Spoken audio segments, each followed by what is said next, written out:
함께 인사하겠습니다. 잘 나오셨습니다. 성도님 얼굴만 봐도 은혜가 됩니다. 사랑하고 축복합니다. 네, 감사합니다. 요한복음 1장 13절 우리가 외우고 암송하고 있는 아주 유명한 말씀이 있죠. 영접하는 자, 곧 그 이름을 믿는 자들에게는 하나님의 자녀가 되는 권세를 주셨으니, 하나님을, 예수 그리스도를 영접하고 그리고 그의 이름을 믿는 자에게는 하나님의 자녀가 되는 권세, 놀라운 권세죠. 하나님의 자녀가 되는 권세가 임하게 된다, 이렇게 말씀을 하고 있습니다.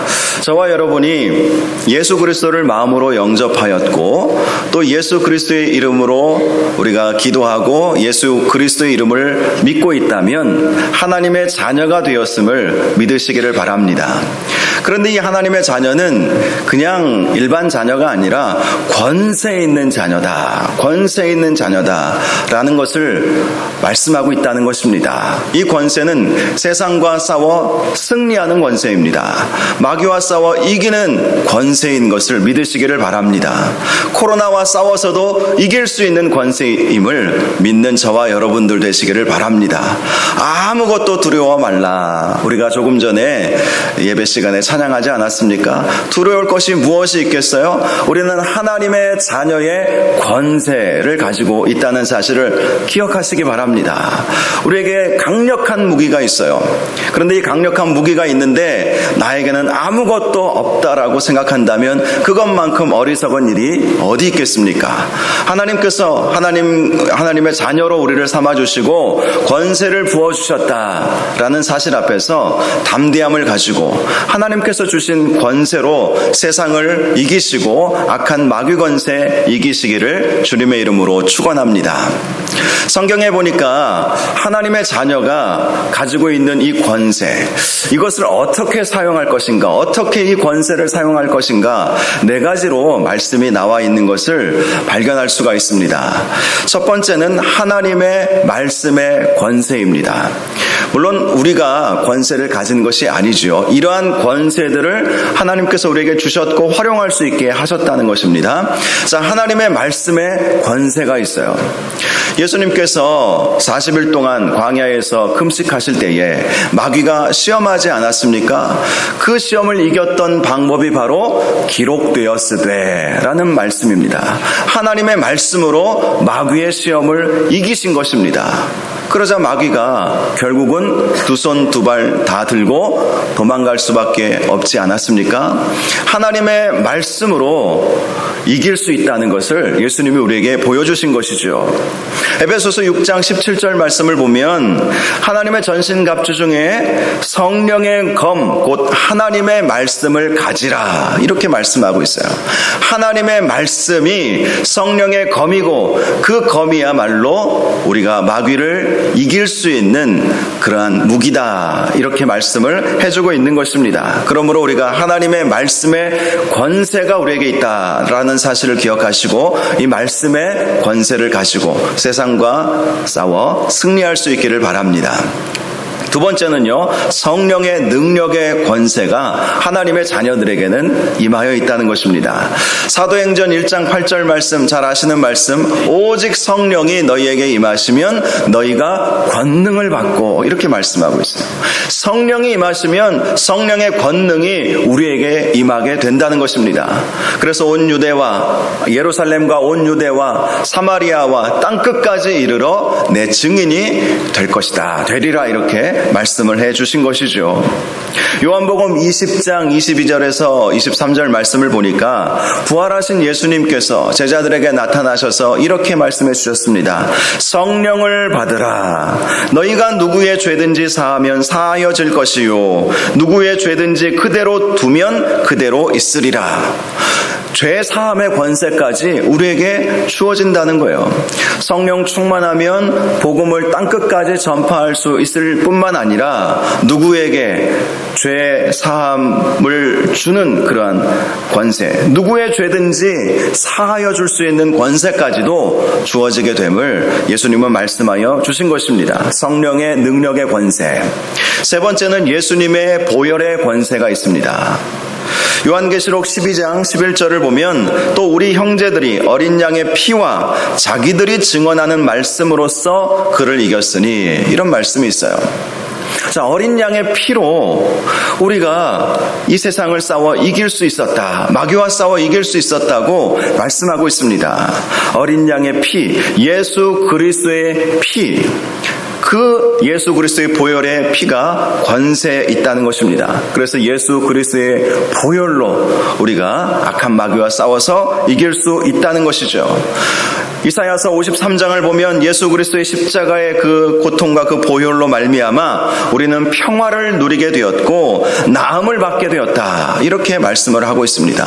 분열이 있는 곳에 예수 그리스도의 피의 권세를 선포하시면 평안이 오게 된다는 것입니다. 우리의 육신이 연약하면 예수 그리스도의 보혈의 피의 권세로 선포하면 나음을 받게 된다고 분명히 말씀하고 있다는 것입니다. 그래서 사탄은요, 바로 이 예수 그리스도의 보혈의 이 피 앞에서 꼼짝도 못하는 것이죠. 마지막 네 번째가 예수 그리스도의 이름의 권세가 있습니다. 하나님의 자녀는 예수 그리스도의 이름을 믿을 뿐만 아니라 그 예수 그리스도의 이름으로 선포할 때 하나님께서 능력을 주신다고 약속해 주신 것입니다. 마가복음 16장 17절을 보니까 믿는 자들에게는 이런 표적이 따르리니 곧 그들이 내 이름으로 귀신을 쫓아내며 새 방언을 말하며, 이렇게 말씀하고 있어요. 예수 그리스도의 이름으로 귀신도 쫓아낼 수 있다는 것입니다. 예수 그리스도의 이름으로 명하노니 악한 마귀 권세야 물러가라 하면 물러가도록 하나님께서 그렇게 만들어 주셨다는 것입니다. 또한 방언을 말한다, 새 방언을 말한다, 하나님의 그 역사들, 또 성령의 역사들이 나타나게 된다고 우리에게 말씀해 주시는 것이죠. 사랑하는 여러분, 하나님의 말씀의 권세가 저와 여러분에게 있음을 믿으시기 바랍니다. 성령의 능력의 권세가 우리에게 있다는 사실을 기억하시기 바랍니다. 예수 그리스도의 보혈의 피의 능력이, 보혈의 권세가 우리에게 있고 우리가 예수 그리스도의 이름으로 선포하면 귀신도 나가고 이 세상을 승리하며 살아갈 수 있게 된다는 사실을 기억하시기를, 그래서 승리하는 삶을 사시기를 주님의 이름으로 축원합니다. 자, 말씀 여기까지 하면 다 끝난 거예요, 사실은. 그런데 오늘 본문 말씀 좀 설명해 드리도록 하겠습니다. 오늘 본문 말씀은요, 나사렛 예수 그리스도의 이름으로 놀라운 기적의 역사가 이루어지게 되었음을 우리에게 보여주고 있습니다. 자, 1절. 제9시 기도 시간에 베드로와 요한이 성전에 올라갈세라고 말씀하고 있죠. 9시 기도 시간. 유대인들은 하루 3번의 기도 시간이 있었죠. 369 이렇게 외우시면 됩니다. 유대 시간으로 369. 오늘날 우리의 시간으로 말하면 오전 9시, 낮 12시, 오후 3시. 이 9시 기도 시간은 오후 3시 기도 시간을 말하는 것이죠. 자, 베드로와 요한이 성전에 바로 9시 기도 시간에 기도하기 위해서 올라가고 있었습니다. 그런데 2절을 보면 나면서 못 걷게 된 이를 사람들이 메고 오니 이는 성전에 들어가는 사람들에게 구걸하기 위하여 날마다 미문이라는 성전 문에 두는 자라, 이렇게 말씀하고 있습니다. 베드로와 요한이 한 장면을 봤어요. 나면서부터 못 걷게 된 사람을 본 것입니다. 이 사도행전의 저자는 의사 누가이죠. 그래서 이 걷지 못하는 이 사람을 나면서부터, 즉 선천적인 질병 때문에 나면서부터 못 걷게 된 사람이라고 분명하게 소개를 해주고 있죠. 자, 그런데 이 사람을 어떤 사람들이 지금 메고 성전의 미문이라고 하는, 성전의 여러 가지 문 중에 이름이 미문이라고 하는, 한자로 아름다울 미자를 쓰는 것 같아요. 이렇게 아름다운 문이라고 하는 그 문 앞에 그 사람을, 나면서부터 못 걷게 된 사람을 데려다 놓아준 것을 본 것입니다. 자, 그리고 3절을 보면 그가 베드로와 요한이 성전에 들어가려 함을 보고 구걸을 했다고 말씀하고 있지요. 자, 이 오후 3시 시간 아마 9시나 12시에도 구걸을 했겠죠. 그리고 이제 사람들이 그 시간에 맞춰 기도하러 성전에 들어갔을 때에 보통 유대인들 가운데 가난한 사람들에게 구제하면 하나님께서 반드시 상을 허락하여 주신다, 이런 믿음이 있었기 때문에 대부분 그냥 지나치지 않았거든요. 그래서 한 푼, 두 푼 이렇게 적선을 했겠죠. 그래서 이 나면서부터 못 걷게 된 사람이 베드로와 요한을 보면서 구걸을 하게 되었던 것입니다. 한 푼만 주십시오, 이렇게 구걸을 했을 것입니다. 그런데 4절을 보니까 베드로가 요한과 더불어 주목하여 이르되 우리를 보라, 이렇게 말합니다. 보통 사람들의 경우는 우리를 보라 이렇게 말하지 않죠. 그저 돈 한 푼, 두 푼 이렇게 던져주고 그냥 성전 안으로 들어가지 않았겠습니까? 그런데 베드로와 요한은 우리를 보라, 이렇게 이 사람에게 말을 하는 것입니다. 그러자 5절을 보니까 그가 그들에게서 무엇을 얻을까 하여 바라보게 되었다라고 말씀합니다. 아마도 이 나면서부터 못 걷게 된 사람은 특별한 것을 주려나 보다, 이렇게 생각을 했을 거예요. 왜냐하면 보통의 경우는 그냥 한두 푼 던져주고 그냥 길을 가는데 어떤 이 두 사람이 누군지 이 사람이 어떻게 알았겠습니까? 그런데 이들이 우리를 보라 이야기하니까 특별한 것을 주려나 보다 하고 기대함으로 바라보았을 거예요. 그런데 6절을 보니까 이렇게 말씀합니다. 베드로가 이르되 은과 금은 내게 없거니와 내게 있는 이것을 내게 주노니 나사렛 예수 그리스도의 이름으로 일어나 걸으라. 그렇습니다. 실제로 베드로와 요한은 은과 금이 없었어요. 아마도 이 나면서부터 걷지 못했던 이 사람보다 더 없으면 없었지, 있는 것이 하나도 없는 사람들이었습니다. 뭐가 있겠습니까? 고향 땅 나사렛에서 떠나서 지금 예루살렘에 와 있는 상황 아니겠습니까? 갈릴리에서 떠나가지고, 그리고 이들은 아시겠지만 직업도 다 버리고 배도 버리고 또 가정도 떠나서 주님을 따라다니다가 지금 이 예루살렘까지 와 있는 것 아니겠습니까? 그러니 아무것도 없는 것은 맞아요. 은과 금은 내게 없거니와, 처음에 이 이야기를 했을 때 이 못 걸었던 이 사람은 크게 실망했을지 모릅니다. 우리를 보라 해놓고 뭔가 대단한 것을 줄 알았는데 은과 금은 내게 없거니와, 이게 또 뭔 소리야? 그런데 거기에다 나사렛 예수 그리스도 이름으로 일어나 걸으라, 나에게 있는 것을 너에게 주노니 나사렛 예수 그리스도 이름으로 일어나 걸으라 라고 했을 때 더 황당했을 것입니다. 지금 이 사람에게는 한 푼의 돈이 필요한 상황이었어요. 그런데 돈은 없다고 하지 전혀 생뚱맞게 나사렛 예수 그리스도 이름으로 일어나 걸으라, 이렇게 말을 하니 얼마나 황당했겠습니까? 그런데 베드로와 요한이 이 사람에게 주었던 나사렛 예수 그리스도의 이름이 이 사람의 인생을 완전히 바꾸게 되었다는 사실을 여러분 기억하시기 바랍니다. 은과 금의 문제, 잠시의 배고픔을 해결해 줄 수는 있을지 모르겠지만, 그러나 영원한 우리의 목마름과 우리의 이 주림 마음을 해결해 줄 수는 없지 않습니까? 아무리 은금 많이 갖고 있다 할지라도 여러분, 우리에게 필요한 모든 것들을 돈이 해결해 줄 수 없다는 사실은 여러분 살아오시면서 다 경험을 하셨을 것입니다. 여러분, 돈으로 빵은 살 수 있어도 행복은 살 수 없죠. 돈으로 필요한 모든 것들은 살 수 있지만, 돈으로 명품 가방, 명품 옷, 그 좋은 차들 살 수 있지만 진정한 행복이 거기에서부터 왔습니까? 결코 그렇지 않죠. 그래서 성경에서는 집안에 육선이 가득할지라도 화목하는 것이 낫다라고 말씀하고 있지 않습니까? 아무리 잘 먹고 잘 사는 것처럼 보여도 화목한 것이 훨씬 나은 것이죠. 행복은 결코 돈으로 살 수 없는 것입니다. 돈으로 사람은 살 수 있을지라도 사랑은 살 수 없죠. 돈으로 사람을 사서 부릴 수는 있을 것입니다. 자기가 필요한 일들을 시킬 수는 있을 거예요. 그러나 사랑은 살 수 없어요. 돈으로 어떻게 사람의 마음을 살 수 있겠습니까? 돈으로 명예는 살 수 있을지 몰라도 존경은 살 수 없는 것이죠. 돈을 써가지고 이렇게 높은 자리에 올라갈 수 있을지는 모르지만 사람들의 그 존경을 받는 그 마음, 그것은 아무리 돈을 많이 들인다 할지라도 살 수는 없는 것이죠. 그렇습니다. 이 나면서부터 못 걷게 된 사람이나 우리에게나 정말 필요한 것은 은과 금이 아니라, 물론 은과 금도 때로는 필요하지만 은과 금보다 더 중요한 나사렛 예수 그리스도의 이름임을 믿으시기를 바랍니다. 나사렛 예수 그리스도의 이름이 없다면 우리의 인생에 아무런 소망이 없는 거예요. 예수 그리스도의 이름에 소망이 있고 그 이름에 능력이 있는 것입니다. 그 이름에 구원이 있는 거예요.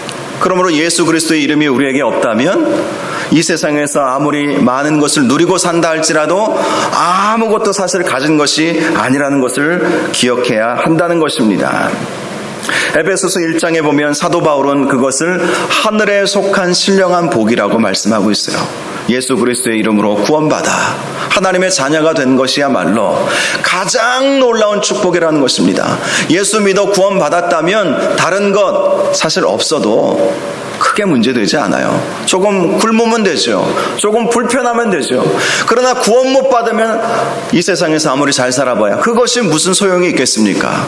저와 여러분이 예수 그리스도의 이름으로 구원받았음을 믿고 예수 그리스도의 이름으로 만족하며 살아가실 수 있기를 주님의 이름으로 축원합니다.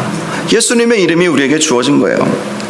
자, 이제 7절을 보니까 오른손을 잡아 일으키니 발과 발목이 곧 힘을 얻었다라고 말씀하고 있습니다. 베드로가 예수 그리스도의 이름으로 일어나 걸으라 라고 선포했죠. 그리고 그의 손을 잡아 일으킨 것, 이것은 믿음의 행동이었습니다. 예수 그리스도의 이름의 능력을 믿었기 때문에 잡아 일으킨 것이죠. 만약에 믿음이 없었다면 혹시라도 못 일어나면 이 무슨 망신입니까? 잡아 일으켰는데 말은 할 수 있어요. 말은 할 수 있어요. 구원 받으라, 죄 사함을 받으라, 일어나 걸으라, 말은 할 수 있어요. 그리고 잡아 일으켰는데 못 일어나고 다시 풀썩 주저앉는다면 그야말로 그런 망신이 어디 있겠습니까? 그런데 베드로와 요한은 믿음으로 일으켜 세운 것이죠. 그를 잡아 일으킨 것입니다. 믿음으로 일으켜 세운 거예요. 이것이 바로 믿음으로 선포한 것뿐만 아니라 믿음으로 행동해야 함을 우리에게 보여주는 것입니다. 실제로 예수님은 수많은 기적을 일으키셨을 때에 믿음을 강조한 말씀들이 얼마나 많이 있는지 몰라요. 백부장의 하인을 고쳐주셨을 때에 백부장의 믿음을 보시고 내 믿음대로 될지어다 이렇게 말씀하셨어요. 믿음이 얼마나 중요한지 모릅니다. 중풍병자를 고쳐주셨을 때에도 그 친구들의 믿음을 보시고 그 중풍병자를 고쳐주셨어요. 또 12년간 혈류증을 앓았던 여인에 대해서도 내 믿음이 너를 구원하였도다 라고 말씀하여 주셨습니다. 그 12년간 지긋지긋한 그 혈류증으로 고생하던 그 여인, 믿음으로 주님 앞에 나아갔던 그 여인을 향해서 내 믿음이 너를 구원하였도다. 믿음으로 구원받은 거예요. 믿음으로 고침받은 것입니다.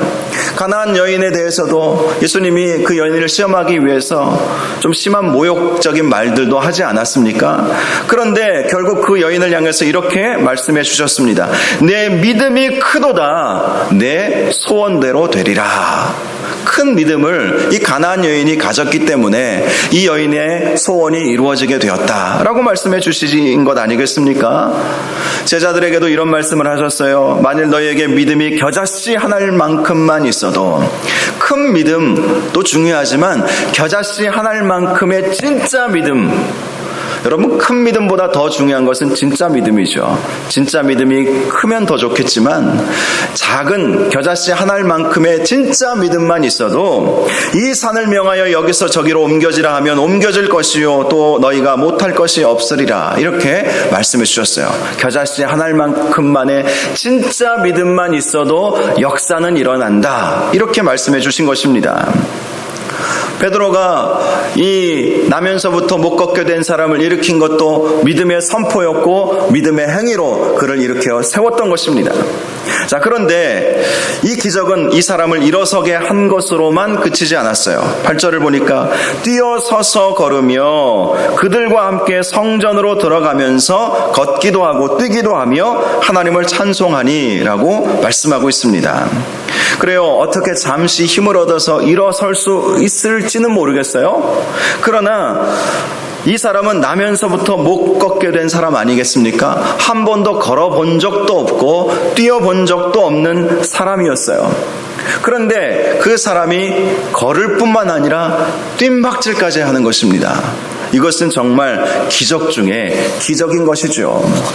여러분, 사람이 태어나서, 우리 아기들이 태어나서 걷게 되는 과정을 한번 생각해 보십시오. 처음에는 아마 뭐 뒤집기만 해도 우리 애가 뒤집었다고 막 좋아하지 않습니까? 그리고 좀 배밀이로 이제 기기 시작하지 않습니까? 그러다가 뭘 자꾸 일어서요. 그러면 집안에서는 난리가 납니다. 일어섰다고 거의 한 6, 7개월 이상 지나야 되지 않습니까? 거의 돌쯤 됐을 때. 그러고 나서 이제 한 발 걷다가 넘어지다가 그러다가 이제 걷고 조금 더 지나야 뛰는 것 아니겠어요? 자, 이 나면서부터 못 걷게 된 사람은 평생토록 앉아 있었기 때문에 걸으려면 근육이 발달이 돼야 되는 것 아니겠습니까? 그래서 아이가 걷는 것도 이 발의 근육, 허벅지와 이 발목과 종아리의 근육이 발달이 되면서 걷게 되는 거예요. 그런데 한 번도 걸어본 적이 없었던 이 사람이 나사렛 예수 그리스도의 이름으로 걸으라 하고 베드로가 손을 잡아 일으켰을 때 일어났을 뿐만 아니라 걷고 뛰는 기적의 역사가 일어나게 되었던 것입니다. 정말 이런 놀라운 역사가 있게 되었던 거예요. 자, 그런데 더 놀라운 것은요, 그가 그렇게 걷고 뛰게 되면서 가장 먼저 뛰어간 곳이 어디입니까? 성전이었다는 것입니다. 이걸 통해서 이런 생각을 해볼 수가 있습니다. 성전 앞에서 그는 구걸하는 인생이었지만 그 성전 안에 들어가서 얼마나 하나님을 찬양하고 싶었을까. 물론 지금 자기가 이러한 치유의 기적이 일어난 것이 하나님의 은혜임을 알았기 때문에 뛰어 들어간 것이기도 하지만, 한번 생각해 보십시오. 하나님을 찬양하고 싶은 마음이 없었다면 그런 자기에게 기적과 같은 일이 일어났을 때 가족이 살아있었다면 가족에게로 뛰어갈 수 있지도 않았겠습니까? 아버지, 어머니, 지금 이때 이 사람의 나이가 한 40세쯤 된다고 했으니까 부모님이 살아계셨을 수도 분명히 있었겠죠. 아버지, 어머니, 평생토록 이 아들 40년 동안 아버지 눈물을 흘리면서 어머니가 눈물을 흘리면서 기도하셨는데 이 병이 나았어요. 친구들을 향해서도 뛰어가서 내가 이 병에서 나았다고, 내가 못 걸었는데 걸을 수 있게 되었다고, 그렇게 만나고 싶은 사람들도 왜 없었겠습니까? 그동안 이 안진뱅이라고 해서 놀림받았던 일도 왜 없었겠어요? 그 사람들에게로 가서 내가 이렇게 고침받았다고 그렇게 말하고 싶은 마음은 왜 없었겠습니까? 여러 가지 생각들이 스쳐갔겠지만 이 사람이 가장 먼저 뛰어간 곳은 하나님을 예배하는, 하나님이 임재해 계시는 성전이었다는 거예요. 가서 하나님을 찬양하는 거예요.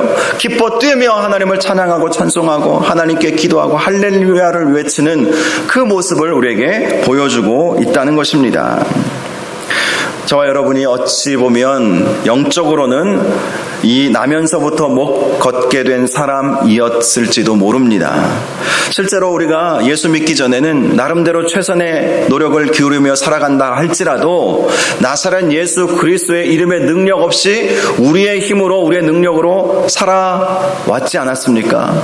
그런데 우리가 예수 그리스도를 믿게 된 거예요. 예수 그리스도의 이름의 능력으로 하나님의 자녀가 된 것입니다. 그렇다면 우리의 삶의 우선순위가 어디에 있어야 하겠습니까? 이 나면서부터 못 걷게 된 사람이 일어나 뛰기 시작했을 때 가장 먼저 하나님을 찬양하고 하나님 앞에 영광 올려드렸던 것처럼 우리도 나면서부터 영적으로 못 걷게 되었던 우리가 걷고 뛰게 되었으니 하나님을 찬양하고 하나님 앞에 나아가고 하나님을 예배하는 삶을 사는 것이 당연한 것 아니겠습니까? 특별히 저와 여러분이 하나님 앞에 나아왔을 때에는 나도 영적으로 나면서부터 못 걸었는데 하나님께서 걷고 뛰게 해주셨다라는 믿음으로, 감격으로, 기쁨으로 이 사람이 뛰면서 기뻐하며 하나님 앞에 나아가 찬양했던 것처럼 그러한 마음으로 주님 앞에 나아올 수 있기를 바랍니다. 형식적으로 마지못해서 나오시는 분들은 아마 안 계실 거예요. 이 코로나 상황 속에서도 자리를 지키시는 여러분들은 기뻐하는 기쁨의 마음으로, 감사의 마음으로 분명히 나왔을 것이라고 믿습니다. 종교 심리학자들의 연구 결과 중에 이런 것이 있어요. 자, 지금 여러분께서 이렇게 교회에 나와 예배 드리고 계신데 대부분 은혜를 사모하는 마음으로 나오셨겠지만 어떤 경우에는 형식적으로, 또 어떤 날은 너무 피곤해서 예배 시간에 졸다가 그렇게 가시는 분들도 계실지 모르겠습니다. 그런데 아무튼 어떻게 해서든지 교회 나가 예배 드리는 사람하고 안 나가는 사람하고는 다르다라는 결론을 발표를 했습니다. 먼저는 수명이 다르다, 이렇게 말을 합니다. 아무래도 교회에 와서 은혜를 받으면 마음에 평안함이 오지 않습니까? 그러니 평균 수명이 다르대요. 교회에서 예배드리고 은혜 생활하는 사람하고 그냥 세상에서 위로해 줄 수 있는 아무런 그러한 것도 없이 살아가는 사람하고는 삶의 질이 달라지는 것이죠. 평균 수명이 달라진다고 말합니다. 두 번째는요, 생각이 다르다고 합니다. 생각이. 예수 믿는 사람과 믿지 않는 사람은 생각의 차원이 다른 거예요. 교회에 나와서 하나님의 말씀을 들으니까 말씀을 통해서 생각이 확장되는 것이죠. 또 하나님께서 지혜를 우리에게 말씀을 통해서 허락하여 주시니까 지혜가 깊어지는 것이죠. 세 번째로 가치관과 의식에 차이가 난다고 합니다. 실제로 신앙생활하지 않고 그저 바쁘게 살다 보면 무엇이 중요한지, 무엇이 선한 것인지, 우리 인생을 어떻게 살아야 하는지 진지한 고민 없이 살 때가 참 많이 있어요. 그래도 요즘에는 인문학 강좌에 사람들이 많이 등록을 해서 강의를 듣는다고 해요. 저도 세상에서 하는 인문학 강좌들, 그 강의들, 세미나들 이렇게 보면서 참 좋은 얘기들 많이 하는구나, 그렇게 생각이 들 때가 있습니다. 그러나 그런 인문학 강좌들도 물론 도움이 되겠지만 진짜 우리 인생을 빛나게 해주는 것은 하나님의 말씀이고, 하나님께 예배드릴 때에 우리의 영혼이 맑아지는 거예요. 우리의 삶이 새로워지는 것입니다. 그러니 예배드리는 사람과 드리지 않는 사람은 다른 것이죠. 가치관과 세계관의 차이가 있는 것입니다. 의식 구조가 달라요. 믿는 사람과 믿지 않는 사람은. 반면에 신앙생활 잘 하다가도 한 4개월만 교회에 안 나가면 불신자들하고 똑같이 된다. 이 종교 심리학자들이 또한 이런 결과를 발표를 했습니다. 세상 사람들과 생각이 똑같아지고 가치관도 똑같아지고 심지어는 오히려 교회에 대해 부정적으로 바뀌는 사람들도 많아진다는 것입니다. 그래서 이런 말들을 많이 하죠. 졸더라도 교회에 나오라는 것입니다. 지금 한 사람이 꾸벅꾸벅 졸고 있네요.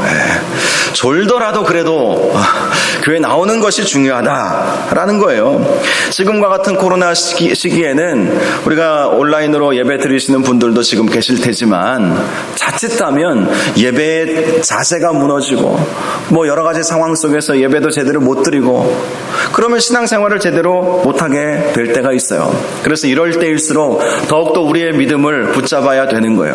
더욱더 하나님 말씀에 우리가 사로잡혀야 하는 것이고, 하나님 앞에 기도하고, 특별히 이 나면서부터 못 걷게 된 이 사람이 제일 처음 했던 것이 성전에 들어가서 기쁨으로 감격하며 감사하며 하나님께 찬양했던 것처럼 우리가 주님 앞에 그런 마음으로 나아가야 할 것입니다. 자, 마지막 9절과 10절을 보니까 모든 백성이 그 걷는 것과 하나님을 찬송함을 보고 그가 본래 성전 미문에 앉아 구걸하던 사람인 줄 알고 그에게 일어난 일로 인하여 심히 놀랍게 여기며 놀라니라, 이렇게 말씀하고 있습니다. 자, 나면서부터 못 걷게 된 사람이 일어나 뛰며 찬송하며 성전에 들어간 것을 보고 사람들이 놀랄 수밖에 없었겠죠. 저 사람은 우리에게 돈 한 푼 구걸하던 사람 아니냐? 그런데 저가 일어나서 뛰면서 성전에 들어가서 하나님을 찬양하고 있으니 놀라게 되었던 것입니다. 이 놀랍다라는 것은요, 헬라어 담보스라는 단어를 쓰는데 이 단어의 의미는 어떤 행위를 보고 감정적인 면에서 느끼게 되는 탐복이나 충격적인 놀라움 또는 거룩한 두려움이었다. 이렇게 말씀을 하고 있습니다. 지난주 본문 가운데 43절에 이런 말씀이 있었죠. 사람마다 두려워하는데 사도들로 말미암아 기사와 표적이 나타나니. 자, 사도들의 기사와 표적으로 인해서 사람들이 두려워하게 되었다. 이 말씀. 자, 오늘 이 말씀도 동일한 말씀입니다. 나면서부터 못 걷게 된 사람이 일어나서 뛰며 성전에 들어가서 하나님을 찬양하는 모습을 보고 그들이 심히 놀라며 놀라게 되었다. 두려움이 오게 되었다. 이렇게 말씀하고 있습니다. 여러분, 이 나면서부터 못 걷게 된 사람이 어떻게 일어나게 되었습니까? 나사렛 예수 그리스도의 이름으로 일어나게 된 것입니다. 이렇게 나사렛 예수 그리스도의 이름은 능력이 있다는 사실을 믿으시기를 바랍니다. 힘들고 어려울 때에는 나사렛 예수 그리스도의 이름으로 일어나 걸으라 우리 스스로에게 선포하십시오. 그러면 주저앉다가도 일어나게 될 것입니다. 어떤 일들이 꽉 막혀 있습니까? 나사렛 예수 그리스도의 이름으로 명하노니 풀릴지어다. 선포하십시오. 나사렛 예수 그리스도의 이름에는 능력이 있기 때문에 하나님께서 그 이름을 사용할 수 있는 권리를, 자격을 우리에게 주셨기 때문에 나사렛 예수 그리스도의 이름을 선포하시기 바랍니다. 그러면 묶였던 것도 풀리고 우리의 질병도 치유받고 귀신도 나가게 되고 질병도 치유받는 은혜가 있을 줄 믿으시기를 바랍니다. 마태복음 18장 20절을 보면 두세 사람이 내 이름으로 모인 곳에는 나도 그들 중에 있느니라. 이렇게 말씀하고 있어요. 예수 그리스도의 이름으로 우리가 함께 모일 때에. 그래서 이 자리가 기적의 자리이고 치유의 자리임을 믿으시기를 바랍니다. 이 나면서부터 못 걷게 된 사람이 성전에 가서 하나님을 찬양했던 것처럼 우리도 하나님 앞에 찬양하고 하나님 앞에 나아가기를 즐거워한다면 하나님의 놀라운 치유의 은혜와 능력이 우리 주님이 함께하여 주심으로 말미암아 반드시 일어나게 될 것입니다. 말씀을 마치겠습니다. 예수님의 이름은 은과 금보다 귀한 것입니다. 나면서부터 못 걷게 된 사람이 만일 은과 금을 받았다면 잠시의 허기는 이 사람이 채울 수 있었겠지만 예수 그리스도의 이름을 그가 받음으로 그 인생이 회복된 거예요. 잠시의 시간이 회복된 것이 아니라 전 인생이 고침받고 회복될 수 있었던 것입니다. 저와 여러분에게도 이러한 은혜가 있기를 바랍니다. 나사렛 예수 그리스도의 이름으로 회복되시기를 주님의 이름으로 축원합니다. 나사렛 예수 그리스도의 이름으로 묶였던 모든 것들이 풀려지시기를 주님의 이름으로 축원합니다. 예수 그리스도의 이름을 붙잡고 소망하며 살아가시는 저와 여러분들 되시기를 주님의 이름으로 축원합니다. 이 시간 우리 함께 찬양하겠습니다. 우리가 종종 불렀던 찬양인데요. 주 없이 살 수 없네. 이 찬양 우리 함께 부르겠습니다. 세상 다 변하고 삶의 끝이 와도 우리는 주 없이 살 수 없습니다.